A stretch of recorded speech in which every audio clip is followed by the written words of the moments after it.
All right, so we're going back, way back here on the iWealth podcast, and we're going back to one of your first memories with money. My first memory with money. Yeah.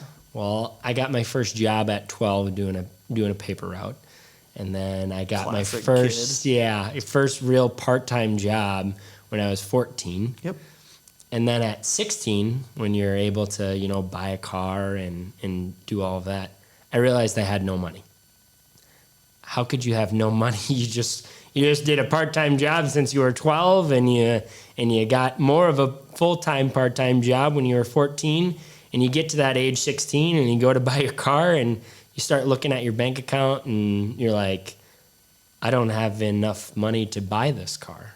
Mm-hmm. And then you have to take out a loan and you got to pay an interest rate.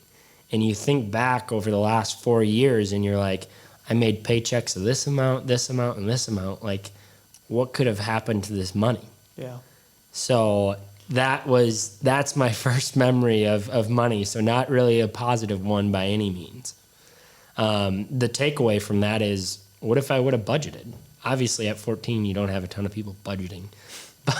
But if you're able to converse that and kind of convey that message to that 14-year-old kid that knows no better, could he have developed a budget or said, wow, I need to put something away so that I have something when I'm 16 for a down payment on a car?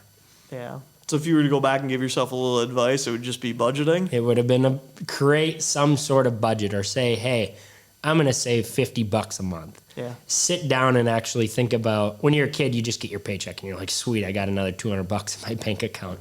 You don't think about, I should probably save $50 so that I can purchase a car when I'm 16. So that's definitely the advice that I'd give myself or to parents. Sit down with your kid and have a 20-minute conversation about, hey, you're bringing in $200 a paycheck. You're probably already on his bank accounts anyways because he's not 18. Yeah. Let's put $50 a month into your savings account via a one-way transfer. It's easy. And just set that money aside. That way you're not acting like that you have it. Yeah.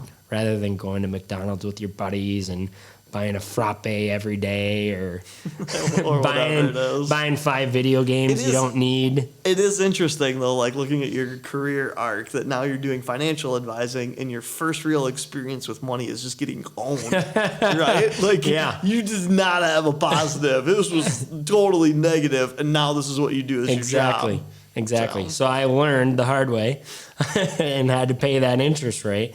And now the focus has been on helping others plan for, maybe it's not a first car, maybe it's a 10-year cabin, or it's a 5-year wedding for your kid or something like that.